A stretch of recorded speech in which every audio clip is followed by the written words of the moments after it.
Hey, quick recap on this video. So I was doing an Instagram live the other day, and the People of Peoria Podcast, another podcast here in town, hopped on, and we just had a good chat about starting a podcast. So I hope you guys like this video and enjoy. What up, guys? Just overall get some more content of myself out there as well. It's basically the whole Gary Vee content model, basically. So one long form piece of content, you can break it down into like 80 different pieces of unique content. And yeah, I just think that's the future. Really, I think that you have to be online. You know that, Nate. It's everything we do for companies, we need to be doing for ourselves too. I think the resume of the future is all, online. It's how big your online presence is. Hey, we got a guest on here. People of Peoria Podcast is coming on. What's going on, buddy? What's up, dude? How are you? Not too bad, man. You asked me to join earlier, but my kids were screaming upstairs, so I was like, probably not the best time. But yeah, it works. I figured that a random like, hey, get on here. I figured I know. I was it like, wouldn't work. Not. The I never best do time, I never do Instagram Live though, so I was like, well, I'll get on here and try it. Yeah. I've been doing a lot of TikTok Live. Have you guys been messing with that at all? No, I didn't even know that they had that. I didn't even know that was a thing. So yeah, I think it's just like any of the platforms. You got to have so many followers, like the features get unlocked. Yeah. But I think it's like 1,000 followers, which once you gain momentum, it's super organic platform. So yeah, I guess I'm kind of cut off on followers? What? Do you have that many followers? Yeah, I'm at like almost 16,000. Dude, it's crazy. That's insane. What did you do to get that many?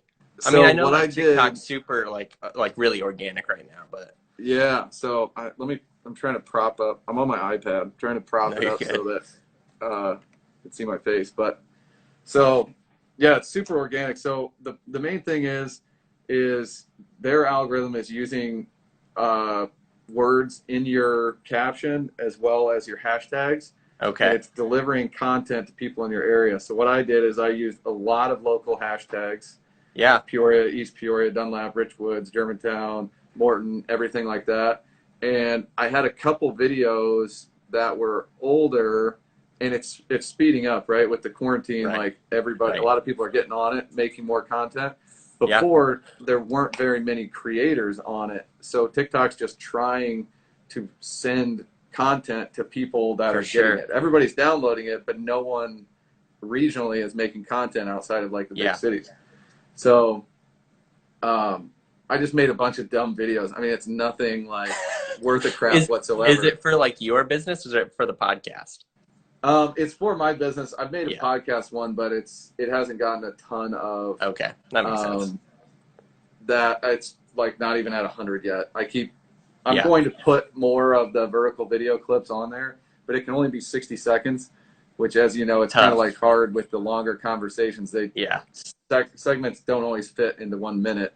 Yeah. I don't know, 170,000 views or something like that started to bring in some following. Was I just took a stupid video, I think it was in 2018, of one of the Peoria police, the sides of their car, because I was living downtown right by the police station, and the Peoria police logo is kind of funny. So it has the downtown skyline, but there's one there's one building that's like, it's just not right. Like the building doesn't even exist. It's super narrow in their logo, and I was like, cool cop car design, but what is this building? This building doesn't exist. But it just blew up, and everybody was like, I'm from Galesburg, I'm from Pekin, I'm from Tremont. Hilarious. Like, shout out 309 and all of this stuff, because no one's like, I've never seen anybody local on here before. Right. And so yeah, it's just taking off. But dude, the TikTok has got it had last year, I think 1.5 billion downloads. Yeah. It's the third most downloaded app. It's not like it's going to possibly be big. Like, it is big right now. For sure.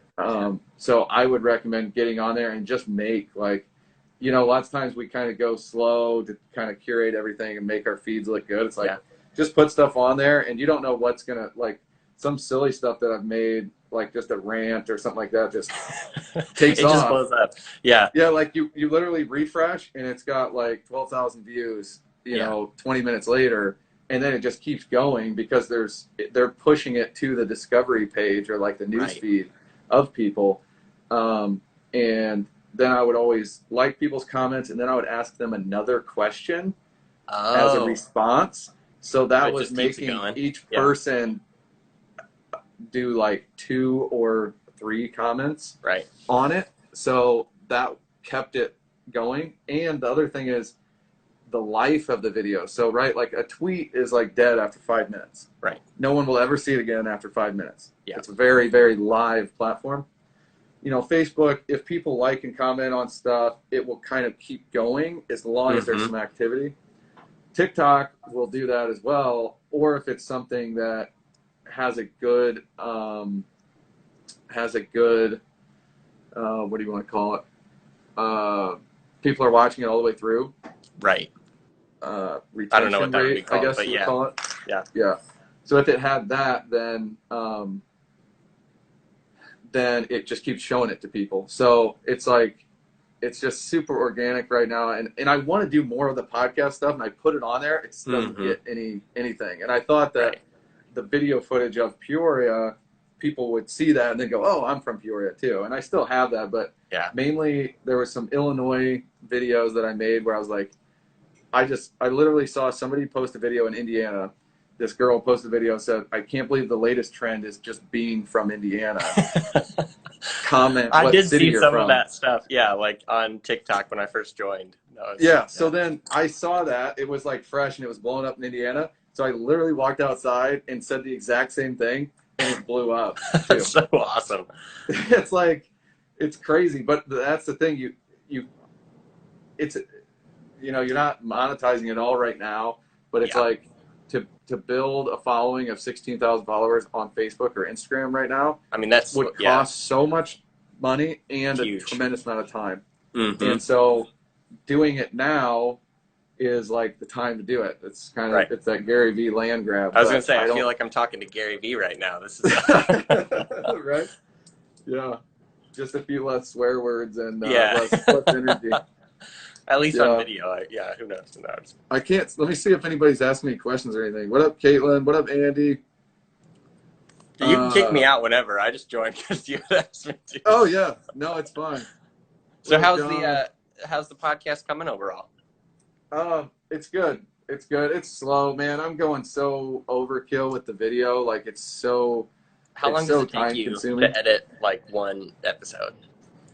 If you had to estimate, I'm sure each one's different, but each one is different, and they're getting faster. And I've got an assistant that is helping me with some of the regular business stuff as well as that. Trying to train them with that, because ideally I would like to get it. I mean, it's probably the same for you guys, where you could just do one a week or something. But so with these cameras that I've got, there's 2 camera angles. Each file after 1 hour is 80 gigabytes. Just the video. And I'm not even shooting in 4K. I'm just shooting 1080, and it's still 80 gigabytes. It would be like 400 gigabytes. It'd be like half a terabyte. If it was 4K. If it was 4K, yeah, which would be cool to do eventually. And if I got more equipment, which I already have way too much money spent on this. Yeah. If I got some different stuff, I could actually go live from these cameras. I could do HDMI out. Cool. Yeah. And then I could go live. I don't know how many guests would do that. You know how it goes when you're hosting people. The people that we have on these shows, they haven't done a lot of media stuff. So they're not necessarily quick on their feet. You don't want to ask somebody something where they feel cornered and it's something that they don't want to answer. Yeah. But I also, at the same time, I want to go really deep with it. I felt like, and I didn't even think about it until I was doing my first one with Casey. I was like, shoot, I got to be a host. I'm like, I gotta, I've got to do all of this stuff. Dude, it's like a whole different thing. Yeah, I mean, you just like have to think of like, where does this conversation need to go? Like, and it's even bigger than like, where do I want it to go? It's like, what did he say? It's like listening, like really intently. It's tough, man. And I haven't done any notes or anything so far, which I knew Casey for a really long time, and I that's funny. I've been wanting to schedule a call with you or whatever too and talk with you. But yeah. I had if you look at my Peoria Pod page, like the date that it was like set up or whatever is like 2018 or something. I've been sitting on this forever, but I was waiting to save up money for the camera gear. And so then I finally got it and everything. But yeah, so it was like, I had to sneak one on you guys. You guys said, dude, I know, I saw it. I'm like, I've been working on editing with your Casey episode. You like put that out so fast. I was like, I know. I was like, I gotta do it. I'm like, I'm really ticked if people are like, didn't somebody else just do that? Did you just copy somebody else? I'm like, no, I've been talking with Casey for 2 years. So then that's what people thought about our episode. They were like, oh, he should put that out. Hey, you guys just copied that. So yeah, no, it was pretty funny though. I saw that and I was like, that came out of nowhere, but hey, it's cool. So, and yeah, that was a little bit of a dick move, my bad. But I was just like, oh man, I gotta. Dude, we just do it for fun. So it's like, honestly, we don't even. I mean, it's just fun. So. It's whatever. And it's not like you have like a business that you're also kind of trying to pair with it. And we're just like, hey, we just had this idea and we're just doing it. So we don't care. But it was just funny. We were like, hey, double the Casey Baldovin content this week. But they were two completely different interviews too. I mean, like our interviews, we just like are stupid and we just ask like stupid questions. And yours was like a lot more of his like, kind of like the entrepreneur side of like his story, which was cool. So yep. Hang on 1 second. Okay, man.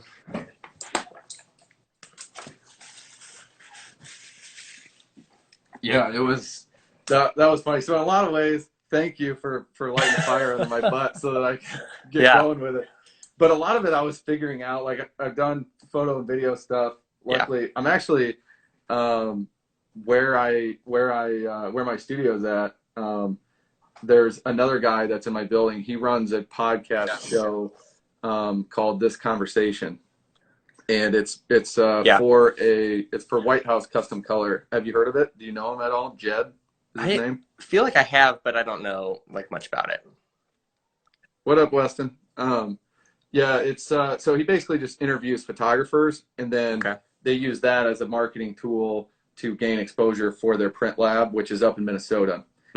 He's worked for him forever. He works remote now, but so I had all the equipment, and then there was like a couple little extra things he helped me like, and I still don't know anything about the audio side because I've been so focused on the video side. Yeah. So if you watch my episodes, and you'll notice like like just peaks and all like, over the place. Yeah. People's ears are probably bleeding at times. It's probably not good, but we'll get there.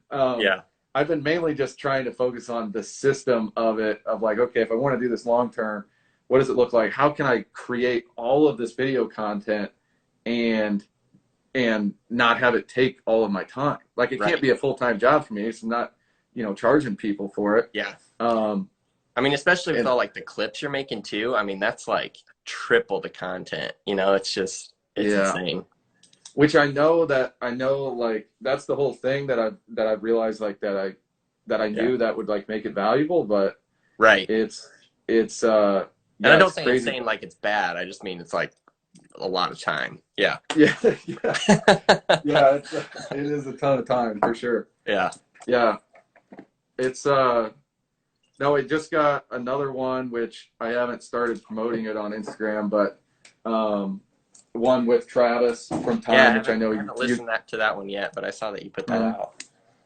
How was that conversation? But I'm still working on the 100 promo pieces for Instagram and Facebook, and I'm trying to figure out Facebook Watch, which I did before. I worked for race car drivers, so I did all of their media and social media, and but that was like the bulk of it was like 4 years ago, and everything changes so fast on these platforms. Right. And there's so much more stuff that you can do, so many different features. Yeah. And I know a lot more than the average person, and I still have no idea what some of these are. In 2015, I worked at a marketing agency in California, and we had a team of people that were doing it. So if I had a question about any platform, I could go over to somebody who was running like a major campaign that could give me all the insights and things to do. And now I don't have that. which is just tough. And it's hard to find anyone around here that has done a lot of it. Most of the people doing social media, it's fairly surface level. For sure. Even if they do it for a company, you know, when you just get into Pixel and all of the stuff, and then Facebook Watch is basically like a YouTube now. Yeah. And so yeah, it's a lot. I think it's super important. I think it's the future. I think in all of this digital content, I think it is the resume of the future. And I think it's been interesting with this COVID stuff, everybody working from home and Zoom calls and everything.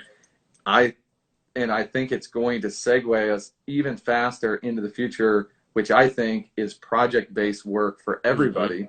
I was actually just thinking about this the other day.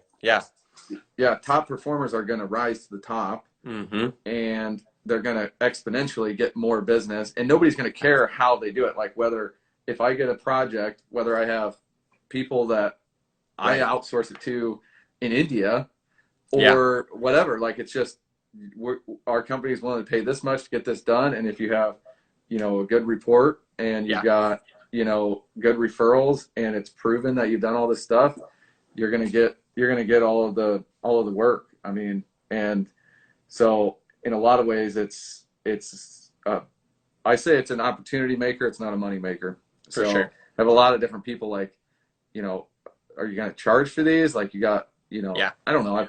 I've probably have over $12,000 in gear to like do everything plus my regular, you know, overhead. So like, it'd be great to get some of that money back, especially right now. For sure. Spend it before everything slowed down here. But I'm trying to I don't want to monetize it because I want it to be good. I want it to be good stories. I want the content to work. And then once it's working, if a company wanted to do this style stuff, I could even... Then you can charge them to make it. Yeah. I can charge them to make it, or even better yet, they could do a retainer or contract with me where I would direct and tell them this is the stuff you need. We'll set up a space for them. Like if they wanted to have their own podcast in their industry. And I think that it's, so I don't know. It's a big idea. I've also thought about having a company where I would do all of this, the Gary Vee content model, but for other people, right? So like for thought leaders that are doing speeches, they already have, like if they had a media person, and then they sent us that, I could create a team that would break that down and also size it and scale it for every single platform. And then we would send it back to them and they could schedule it, or for another fee, we would schedule it. I don't know. Then it gets into social media management, which I don't want to do that. I'm really against You're more about like the content development rather than. Yeah, because as soon as you have a third party managing your social media, it's useless. It really is. You have to be the owner. You look at, you know, people like more Gary Vee coming out businesses. Right there. What? It's more Gary Vee coming out right there. He gets that question all the time. What did I say? Well, you just like about the stuff, because people are like, how can I be authentic? Like people ask Gary Vee all the time, how can I be authentic when I'm managing somebody else's like social media account or whatever? And he's like, you can't. You're not them. So I just thought it was funny that. Well, it's so true, and I've done that for other people. I did it for race car drivers, and I don't really. It's not necessarily my jam to be on video, right? Like, and a lot of people, I think, at the beginning here are probably thinking like, oh, Jake just wants to be famous, whatever. It's like, no, I've just worked with people, tried to make them famous, and then they've also not wanted to do it. Like I've created stuff for people and they're like, I don't know. I don't like how I look, or I don't know what to do. I don't know what to say. So in a lot of ways I had to remember everything that I told these other people, like just do it. Just don't even look at it. Just put it out there and just get going with it. Yeah. And so that's been like good, but yeah, it's super funny. I forgot what I was saying. Yeah. Oh, being authentic and like third party. Sure. Yeah. Yeah. It's you just can't do it. And, because you can't just post up generic stuff. Like the social media is going deep now. People want to know more and more information. And so you can't just post up a simple I always use the term like a cornucopia on Thanksgiving. You know, remember like 5-6 years ago, everybody, you know, Happy Thanksgiving. Exactly. And it's like, but it like wasn't it's personal. Just noise. It's you're not, you know, you're not doing anything. And so you wonder why your account's not growing, because you're not even actually really present. Yeah. You know, you're not interacting. Everything is the same. Just like Gary Vee says, everything is the same as real life. And you got to like constantly keep that in mind. You know, it's like the fact that, you know, like Casey's video got 500 views right away. And I was thinking about 500 people in a room. That's a lot of people. So if I had like a premiere showing and invited people, I would be very proud if there was 500 people there. Right. Yeah. And so it's like, hey, it's not, you know, it's not 5 million. It's not the Joe Rogan show. Oh yeah. But he's been doing it for like he's been in the game for years. So and he does those 3-hour ones, which I'm sure you guys probably found this out too. Like, dude, when I did the one with Casey, I knew me and him could talk. Like, we could for sure do a 3-hour one, and it would probably get way off topic, and we'd have to edit a bunch of stuff. But so yeah, it's like it goes by quick. I've been wanting to get a timer to put up on the wall so that I have some idea. I've got a dry erase board to put notes behind the guest and stuff. But yeah, it's a ton of work, but it's been cool. And I've really enjoyed using YouTube as an actual platform. Right. I never did that before. You know, I was never really like signed in, but if you sign in, you subscribe to people. And I've got it on my TV at home, my TV in my office. And then on my phone and on my iMac, I'm logged in. So it's like, you really do. If you subscribe to people, you're getting more of what you want to see. Right. And so you see why people are, you know, always doing that super annoying stuff of like, you know, don't forget to like and subscribe to my channel. But it's like, that makes sure that the people, you know, that, it's like somebody likes your Facebook page, only 10% of people who like it see when you post something. But with the subscribe button on YouTube, everybody gets it in their newsfeed next time they get on there. Unless they follow Gary Vee, and then they get like 7 videos posted. What up, Heather? What up? For Peterson's sake, I don't know who that is. Gracie. Oh, that might be. Oh yeah, I think I know who that is. Sometimes it's hard. You only see the little profile picture things, but no, man, it's been fun. So I got Travis's episode that I'm gonna put on Facebook. I did a premiere with Casey's on Facebook. It worked out good. Okay. But then when I'm posting Sydney's, we couldn't remember your first name. Sorry. Oh, it's all good. So I tried to do that with Sydney's today, and then it didn't work. I couldn't do a premiere, so we're gonna try the watch party feature too. Yeah, Facebook's been struggling with like since the coronavirus stuff. I mean, it just like there's so many more people going live all the time, doing premieres all the time. I feel like they just like are hitting their bandwidth. I don't know, but we've had a ton of issues. Not for the podcast, but I work for a nonprofit, and like it's been rough. But yeah, nice, dude. Well, what's your like goal for the podcast? What do you hope? Maybe even just like over this year, what do you hope happens with it? If I'm really super honest, I hope I get the system down. Yeah. And stick with the system. It's really hard. I'm super ADHD, so I can, you know, jump all over the place, and I can solve problems quickly. But if I come back to these are the steps I need to do, and they're somewhat mundane, you know, the interview is fun. Yeah. The edit is not fun because it's an hour-long conversation that you already had. And that you have to listen to like 17 times. Literally, then by the time you post it, people are like saying, "Oh yeah, I like that part," and you're like, "Oh yeah." That's funny. But so I really hope I get the system down. I want it to be something that's sustainable. Like I said, it's long-term content. It's a way for me to connect with people, share what I'm about, things that I want to do with people outside of this area too. In some ways, I hate to even say this, but in some ways I regret that I called it the Peoria Pod, because I'm already wanting to like, Go I wish outside. I would have made it more business focused. Mm-hmm. And I mean, you guys are people of the People of Peoria podcast. So it's like, they're really close. And it's like, I wish I would have made it more business. I could still transition and go right into that. It's not like a major following around Peoria Pod. That's why I've posted a lot of it on my channel. Yeah. As well. And put all the links and everything on my personal website. But I would like to do more of that. I'll probably do more Skype interviews at first. So I want to create as elegant of a setup as I can for that. There's a guy that I've talked to where he basically, like me and you could do it if you had a DSLR or whatever. Yeah. Since you have a nice mic. So you basically do a regular Skype call, and then you have your good camera set up behind that, and you're still having your regular mic.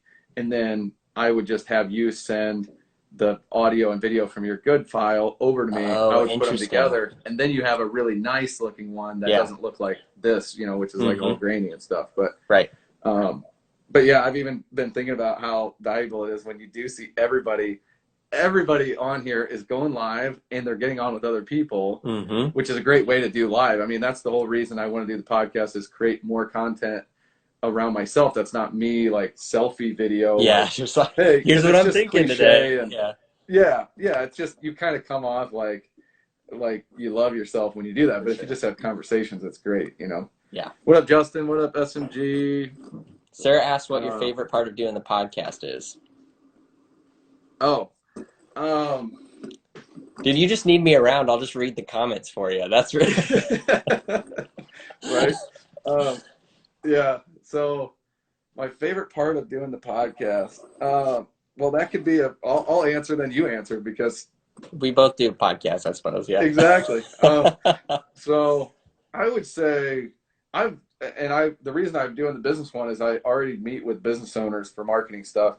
And I just love getting to know people's business. And I need to put this into the intro, and I need to put this into a lot of different stuff so people understand like the category and what I'm going to be talking about. I know that's super important. But I would say that that's the part that I love the most, is everyone's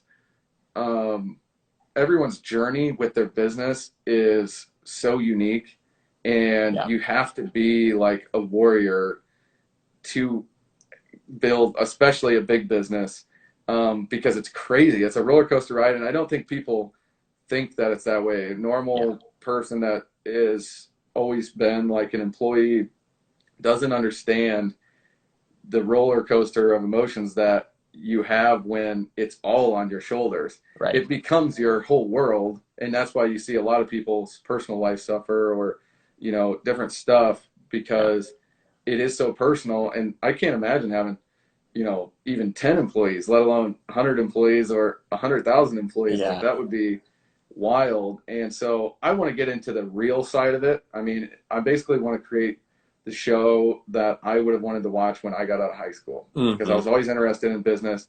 Always wanted to have my own business. My parents, my dad was an engineer, and my mom worked in the school district. So they just didn't really understand any of that stuff, but it had family friends that had businesses. And I just thought, man, that's really cool. And it looks like a lot of freedom, and it is, but you end up just working all the time, you know? Right. But, I was just reading Sarah's other comment on there. So yeah, that's why I do it, because I have these conversations anyways. And I just really enjoy it, and it helps me run my own business better when the more business owners that I know, and I know their story and the things, I can take stuff, even if it's from a coffee shop, or Sydney with Ring Bandits and her, you know, figuring out ways to manufacture her product, and and different stuff like that. Like, that is all, it's like having a bunch of mentors, really. And a lot of my closest friends are business owners, and I don't even do any work for them. And sometimes I don't, because I want to keep a good friendship with them. I don't even want to, you know, like, monetize it. I want to be able to pick their brain. You know, there's different people that it's good to have in your corner to even since I'm doing business, where I can reach out and say, hey, what do you know about, John Doe? I just met him, he's talking about doing this, and they'll say, yeah, great guy. You just have your team of people to kind of run it through. Yeah. So I don't put a bunch of time into a bid for a project and really they're just a talker or something. You know what I mean? So it's like, it's all around a good thing. So, I mean, I like it. When I did the racing stuff, it was super cool to be around like some, don't want to say like famous because they're not like A-level celebrities, but be around people, experience it. And I know nobody's out of reach, so I really like to get to having a big show. And I know it's just a matter of getting there. So if I do 100 Peoria Pod episodes, then I start my new business one, I can reach out to somebody and say, hey, will you be on my show? This is my previous show, done 100 episodes. You see what I'm about, or you just give me an hour for a Skype call, and I'm hoping that they'll do it. You know Absolutely. what I mean? So, but yeah, you go. Tell the no, people why it's you interesting love how the like podcast. accessible people are if you have a platform. And I think like that's one thing I've learned, even just, I mean, we just started the People of Peoria podcast on a whim. And I mean, I know like a lot of people around this area, they don't have like gigantic followings, but it was just having the platform, like just kind of gave us that, I don't know, just puts you like at another level, I guess, where people just respect you a little bit more and are willing to have that conversation. So I think, I mean, definitely, with you growing your show and stuff like that, like it'll open a ton of doors, even just having the platform, whatever it looks like. So, but I have enjoyed like with your show, the like entrepreneurship angle. I think that's like a really interesting angle. And since it's different from our show, I like that it's different, but my favorite part, I think, of the podcast is in a similar vein, but just like more general, like just meeting people. I think it's just been a lot of fun. And for us, like, we're just, like I said earlier, I mean, like, we just ask stupid questions and just kind of hang out. And I think like the win for me, I've only been in the Peoria area for like 2.5 years. And so the win is just kind of like just meeting people. And it's just been fun to just start to feel more You said connected. You've only been here for like 2 years? Yeah. So I moved Where here. are you? I'm from Bloomington Normal. And then I moved here after I got married in December of 2017.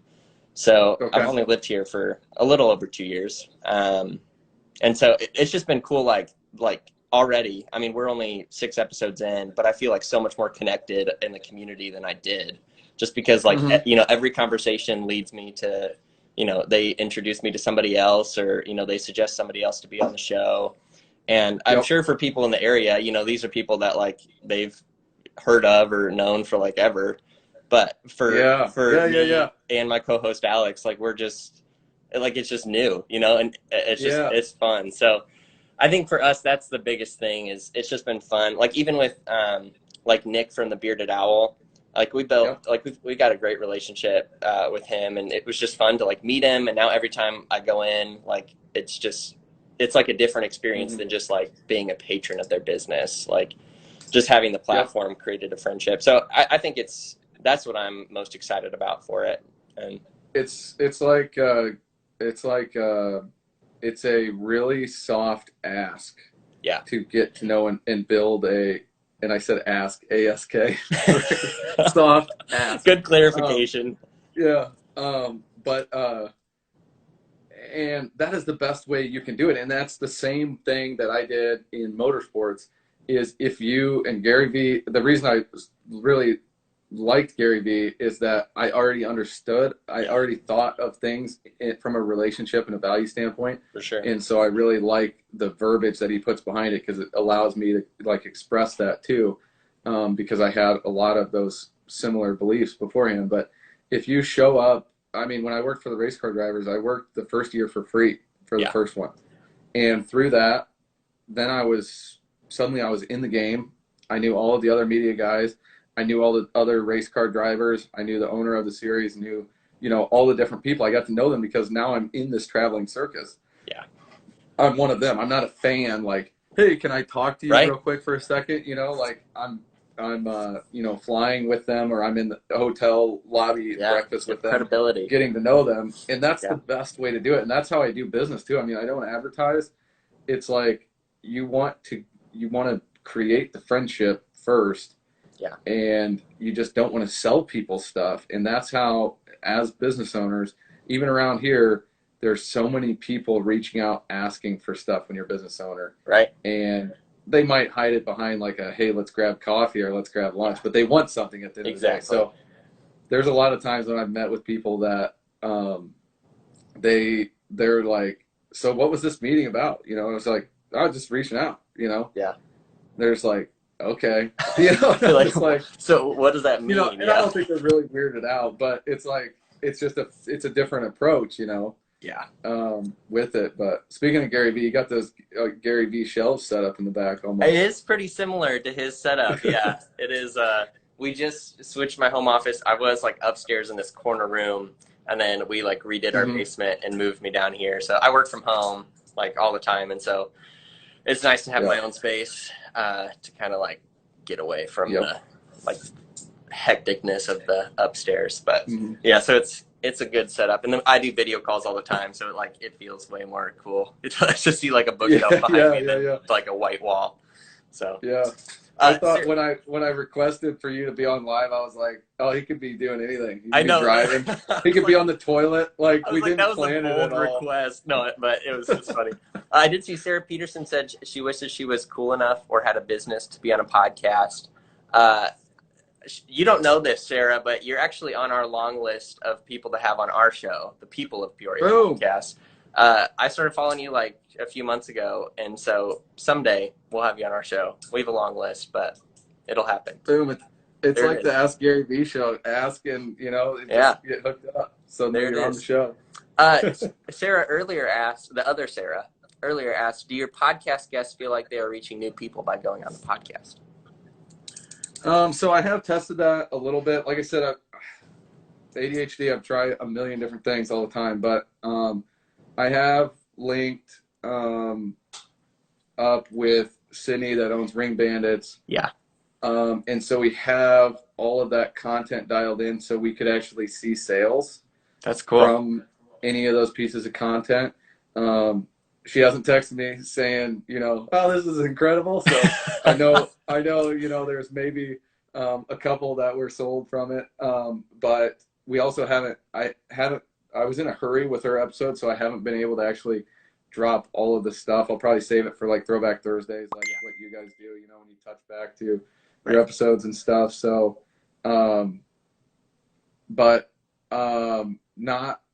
not a ton right now, but hopefully in the future, I'll be able to have kind of a kit. Right now I'm putting together a PDF that will explain all of the everything, the whole value behind it and the plan with it and doing all this stuff, because I'm hoping when I say like, look, me and another person are going to be doing all of this, 50 hours of work for free. Will you, just be on the show? I'm hoping that it'll be a no-brainer. And the longer I can keep it like that, the better. And it really builds up I don't think there'll be a time at any point when I charge. I was thinking about maybe I would have a thing where the people could donate if they just wanted to make like contribution. Just to like keep the show going kind of thing. Yeah. I wanted to do giveaways too. So like large gift certificate giveaways to businesses. And that's something you guys could even do too, so that people share it on Facebook and stuff. Yeah. That's a tough thing with just the audio, is that it's not on Facebook, and people just don't want to leave whatever platform they're on. For sure. Unfortunately. Yeah. Now you still build it up and they subscribe, and so it goes into their phone, into Spotify or iTunes or whatever. It's hard to create like engaging content for a full episode for ours, because it's just like, there's only so much you can do. You just put the episode over a picture of the our like artwork or something. But I've noticed that when I just and this is kind of the cool thing now with it with it when it's not big, is hopefully it will be, but is that I can see when I post on LinkedIn, the YouTube, okay, it got 30 views from LinkedIn. And then the next day I can share it on Facebook. Okay, it got 60 views or something. And I can kind of watch that unfold. And then I can also see that after I hit every platform and I hit it 6 times each platform, everybody for the most part hopefully was aware of it. And that's lots of times we make a post and then we go, oh, well, I already said it. But really, you need to say it like 12 different ways before people even retain it. That's a main like tip in marketing, is that people have to see things like 17 times before they even click on the link. And then once they go to it, they're still just going to consider it. And that's why retargeting ads run for 30 days. And so, let's see. What's going on, Black House 7? Thanks, Sarah. Yeah, that is one of the create fairly engaging content with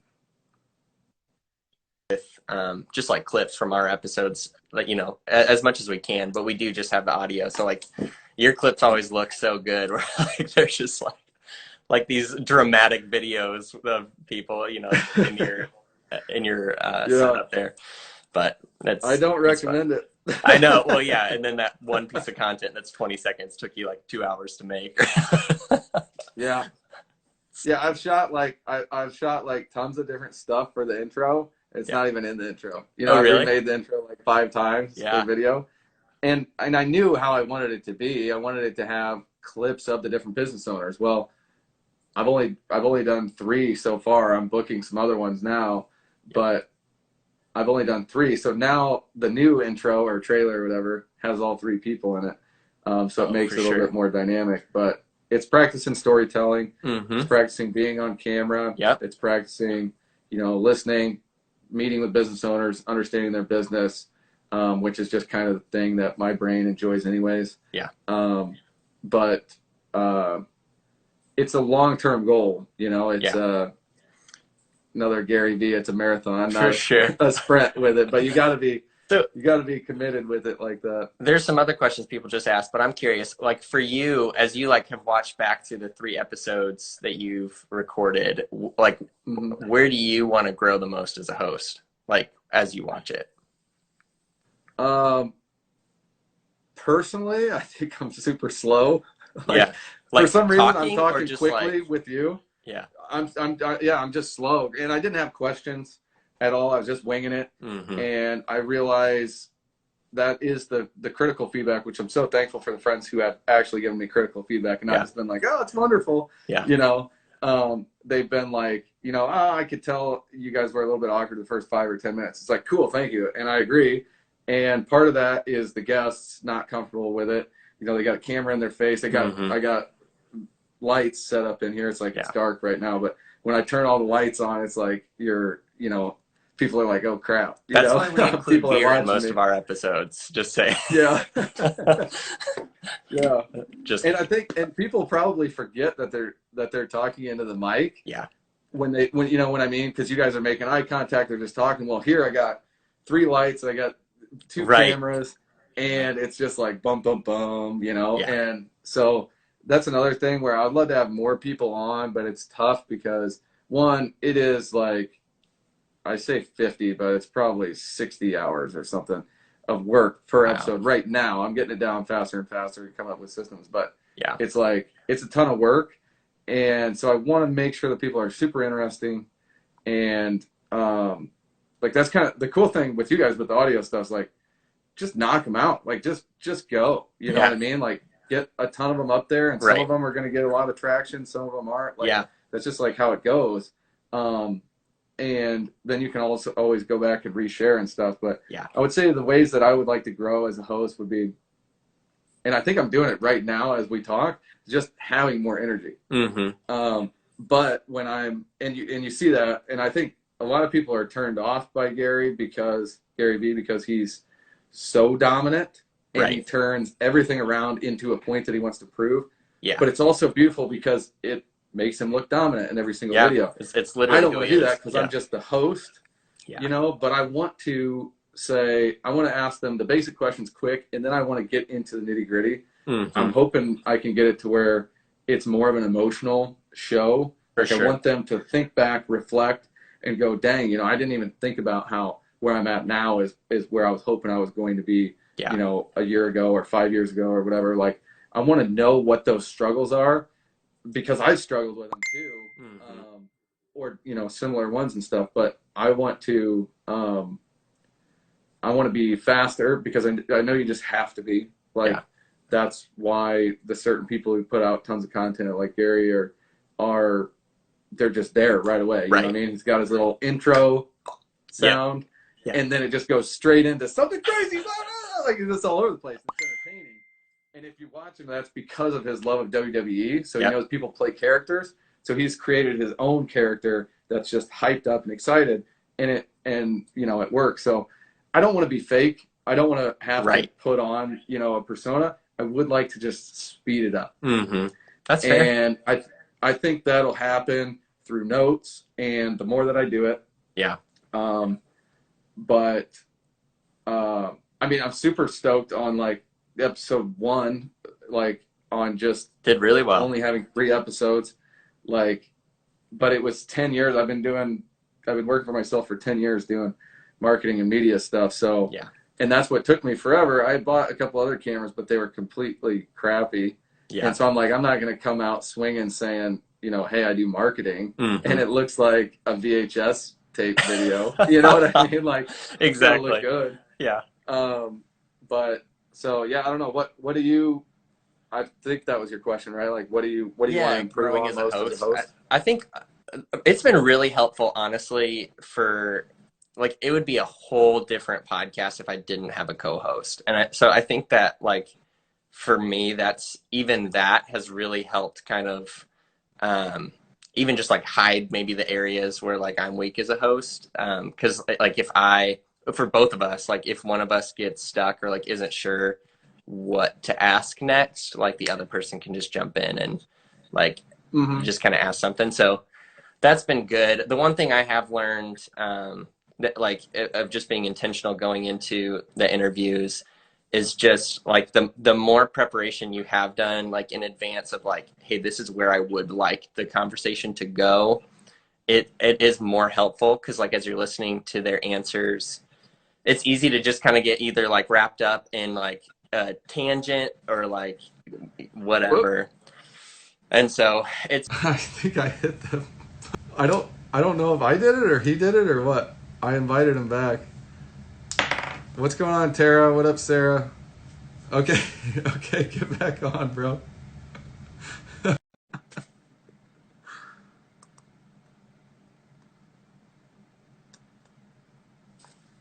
Yeah. Shoot. What the frick happened? I was trying to hit the wave button for people, and then it went to my other facing camera. Yeah, I saw it flip around, but then it was like. Well, I think instead of hitting the camera flip around, I hit the X. So that's funny. It's like, oh shoot. That's funny. I know we probably lost some people, but okay. Yeah, what were you saying again? You had a co-host. I was just saying, like, going into conversations prepared has been helpful for us, just to like, that way you like know, or you at least have like a list of questions. That's how we do it. Like, we have a printed out list of questions, and then like as we're listening, organized, which is good. Yeah, so I'm thinking through like, hey, this is what they're saying. Do I want to dig in further to what they're saying right now, or do I want to like go down the road of one of our other questions? But I don't know. We rarely cover all the questions we go into an interview with, but I don't know. So it's good to have them for those pauses, right? Yeah. And the funniest thing, and maybe you realize this too, but is like when you're talking with somebody, they'll be talking, they're kind of telling like a longer clip, right? And I will zone out, and then I will get nervous. Then I'm like, you're like, I didn't listen to the last 3 minutes. Yeah. So then I'm like, okay, what am I going to say next? How much time do I have? And I've just got like my computer, up just running Audition, so I can, that I know that it's going. Right. And I'm just like, I'm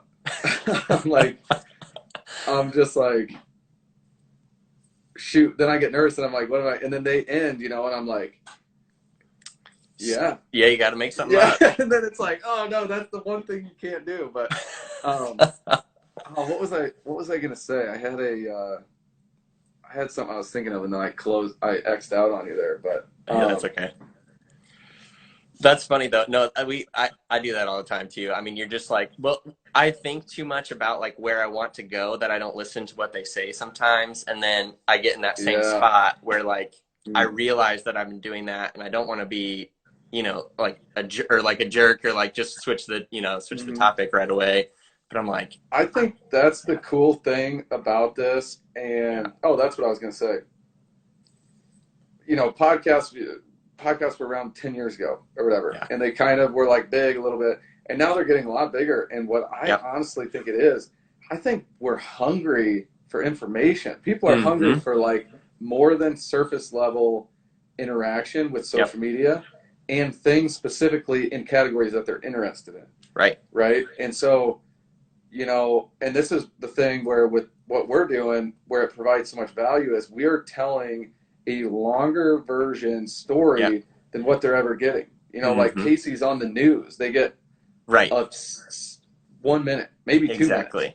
Yeah. How are you going to describe what the heck he's doing or plans on doing in 1 or 2 minutes? Yeah. And so it's just such a good way to go deep and show context, and for people who really want to, you know, learn more about it. And that's kind of another thing is, my goal with it is that people work with people they feel like they know. And so if I put out a bunch of content, they are going to feel like they already know who I am and what I'm about. So there's kind of a trust factor that's built. And that's kind of my biggest question for people when I meet with people who are kind of thinking the same way is, we can do everything online except for the sales process when it comes to big purchases, right? Like if a company is going to be spending, you know, $5,000, $10,000, $20,000 a month on their marketing, how do I build a relationship with those people from Peoria, Illinois, even though they're in Omaha, Nebraska? Yeah. How do I do that in a real way? And I think the best shot is this content model that you're putting out a ton of content. People know who you are. You have, there's a little bit of that FOMO of other people know who you are. People are following you. They're interested. You're building up that credibility. So that's how I think you win. And then it's insanely time consuming, right? But in the first couple of years, that's why I started Peoria Design Co. is I was coming back. I wasn't doing the motorsport stuff.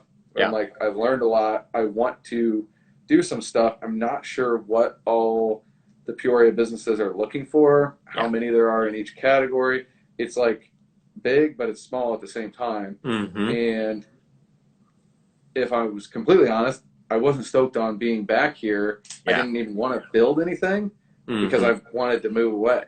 Because I was like, I'm from Washington, but I've lived here my whole life except for 2015 when I lived in California. But from about 2012 to 2018, I traveled around for the racing stuff. So I was gone a lot. So then it made me really appreciate home a lot more. But so this is my way of like, there's no better place to live. Like, to live in Peoria is epic. Work options are somewhat limited in certain areas of, like, if you really wanted to be on the front lines of marketing, this is not your area to, like, there's not, you know, tons of big crazy options to do that. But this is a way that have low overhead. You know, the people that I work with right now are just contracted per project. You know, they work from home. I have this office space where they can work from if they want, but it's small. I'm all about staying lean and mean, staying fluid, and that way I can, you know, take on projects when I want to. I don't feel like, what I hate the most, and it kills everything creative, is scarcity. Is like scarcity mindset and having to do sales. As soon as you have to sell, creativity is lost. Nothing is genuine. you're setting up that thing, you're setting up that coffee meeting, you're trying to scam this company to sign up for whatever the heck you're selling. And I just hate that. Yeah. And so, yeah, I mean, long story short, it's my way of creating more content around myself and other people, Yeah. I mean, I'm stoked to help those other people out. Later on, it could lead to other projects with that company, but it is the softest ask possible to say, hey, come let us document your story. I would like to be a little bit more organized on how their story unfolds, keeping them on track a little bit. The 3 people that have been on here so far, they weren't afraid of it, and so they were, ready to talk, which was good. But I still could have gone deeper. I just want to go. I want to go really deep. Like Rogan goes deep for 3 hours straight, and it's like you look at it and you think, this isn't a mainstream topic, or this isn't something that tons of people care about. But lots of times you get on there, it pulls you in, and you're like, you get, you where get the more 3 hours context. And, for real. Yeah. But I don't know. Let's see what anybody said. Anything else? I don't think so. Yeah, we lost a couple questions from the last video. I remember one person had asked you what your favorite type of business is to work with or have on the podcast. I remember that one. Ooh. Okay. Yeah. So sorry about that, guys who just got back on. I accidentally hit the X button and closed out on everybody. You got a decent amount back. That's good. Yeah, we did. I may even, and do you care, I may figure out, I don't know, I've never done this, the way that I can save it, I might put this on my YouTube channel. Dude, I was going to say, we recorded a podcast. I hopped on here, it's been like 45 minutes, so. yeah, no, seriously, we have. Complete impromptu, like I said, that was funny. I was glad that you picked up on that. But my favorite type of business, I would say, I really like working with people that own the business. Yeah. Not somebody that is just like hired in a position. When you work with CMOs, it's fun. It's a bigger budget, but it's less personal. Right. And when you work with a board, then you got to work with like 10 people to get stuff approved. So then you got to educate all 10 people. So I like working with business owners that it's not their first business. As far as work goes, podcast goes, I really talk to anybody about the business that they have. I mean, there's been tons of stuff. The podcast studio is my desk, so it's where I work normally. So I have it set up to where within 5 minutes of like 5 minutes heads up, I can go. So the lights are mounted on the walls. I got the microphones are just chilling, which they're. It's the way to do it. All right here, just swing it in. I was gonna say I'm currently like resting on mine. This is Oh, there you go. Yeah. It's we got it here. Oh, nice.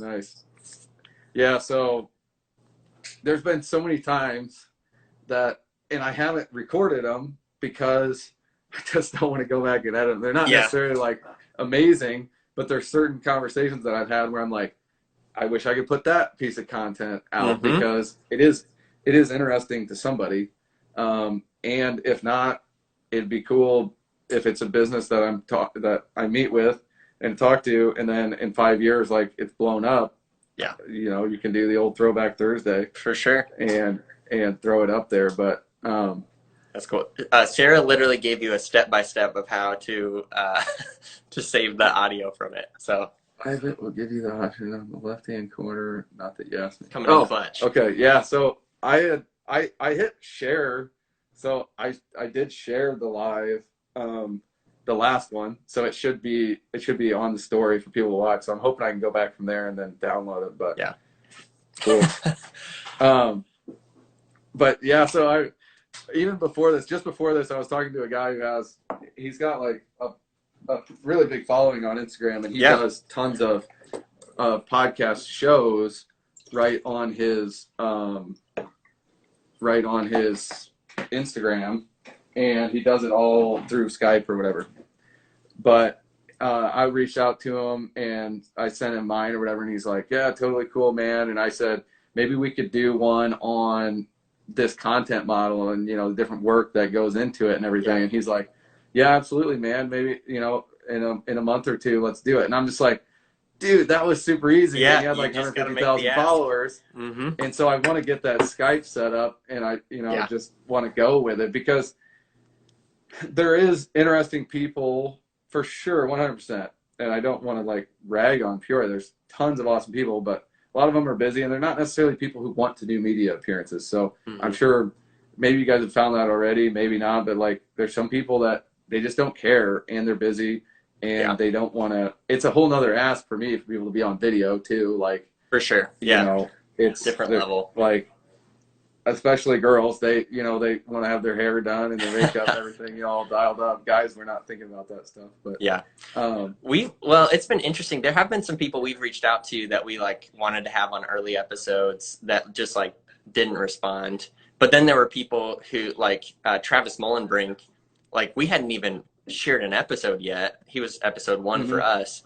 And he responded in 15 minutes. He was like, yeah, here's my cell number, like give me a call. Yeah. And so like that was just crazy. But we got a ton of people when we first launched. I don't know if he's an awesome dude. He's so cool. And I need to go and listen to I had not talked with him or met with him until he came in, and I had the cameras, everything recording, so that our first clip is, hey man, what's going on? And he's like, oh, this is cool. This is where you do it all. And I'm like, yeah. And that's the start to it. That's so cool. That's the other thing that maybe you found is as soon as you go like, okay, thanks for being on our show. Yeah. Like, or, hey, Travis, thanks for being on our show. Like, people tense up. They're like, oh crap. Like, did you notice that with him too?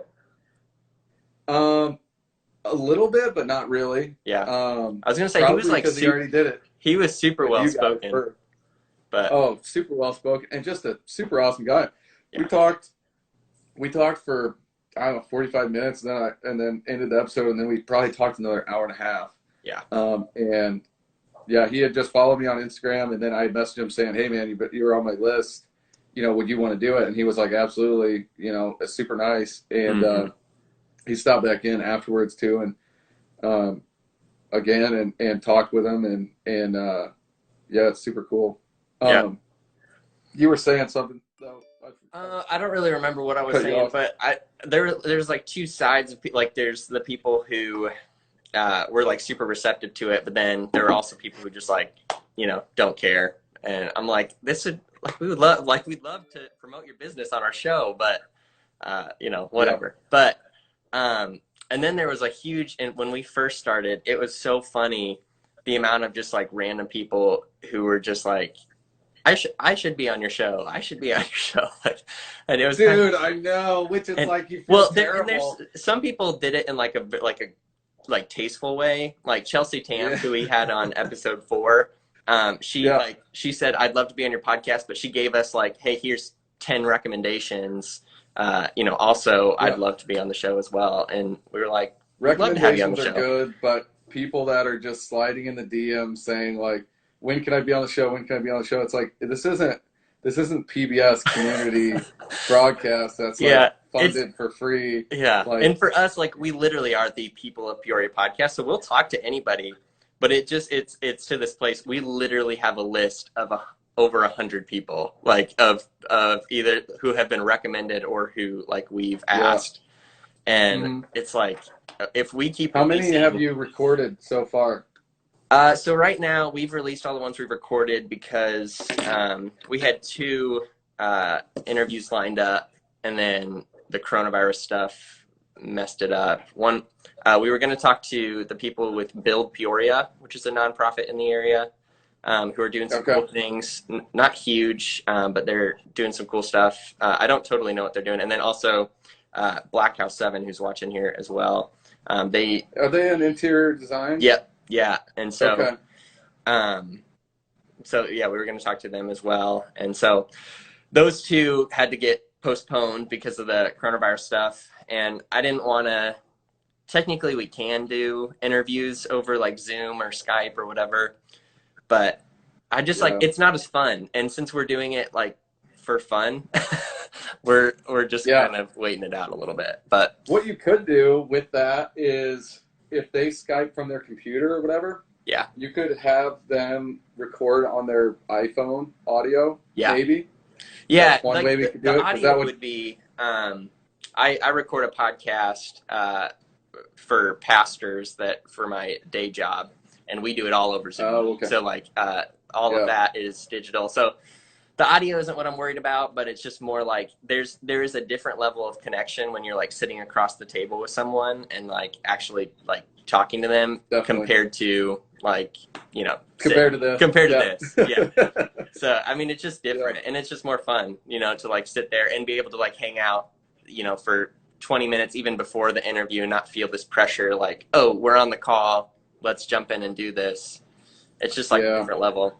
So depending on how long everything lasts, we might do that, but I don't know. Yeah. So my goal is to have it look as formal as possible, but be completely informal. Yeah. And that's what I've realized in the first couple episodes. All 3 episodes so far, I've like started it in some way of like, hey, Travis, so, thanks. Appreciate you being on the show. Like, take us through this or that. I don't even want to have a start like that. I just want to get right into it. Like, and you see Joe Rogan does that. It's just like, and we're it literally is like, with this, so yeah, he just jumps right in. Yeah, it's good. I mean, it's kind of that balance where you want to just like jump in and go for it, but then it's also like, I don't know this person for some people, for some of your guests. So it's like, I also want them to trust me. And so like, it's just that balance, but it's fun either way. It is a ton of fun, and it's something, I don't know. It's like, I was thinking about it the other day, which with having the YouTube part. Yeah.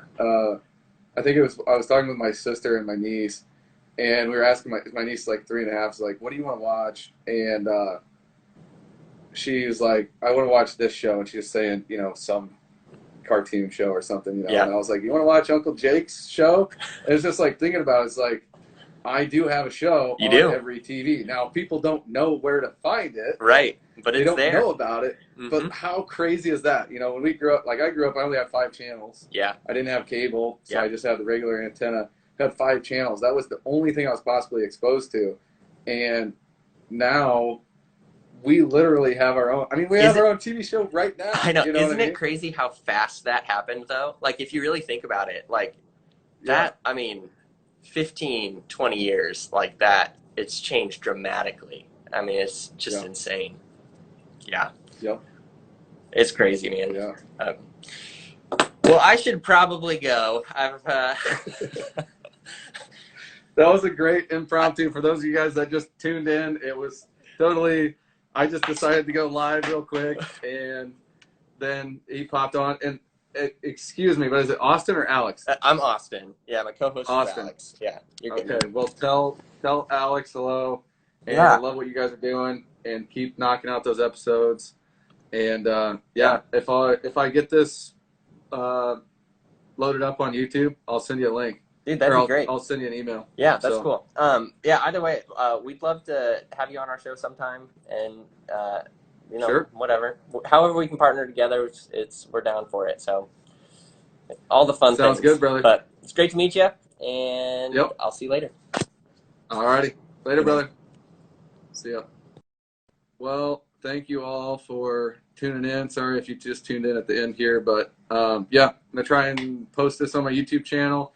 Look me up, Jacob Reinholdt on YouTube. The Peoria Pod episodes are up there. And the 3rd episode with Travis Mullenbrink is live now on my YouTube. I have not started promoting it yet, but it's live there. It's on iTunes, Spotify, SoundCloud. Just getting it approved for Pandora. Also Google Podcasts. It's going to be everywhere. And if you guys are watching this on YouTube, hit the subscribe button so you don't miss any episodes. And we'll see you guys. Thank you.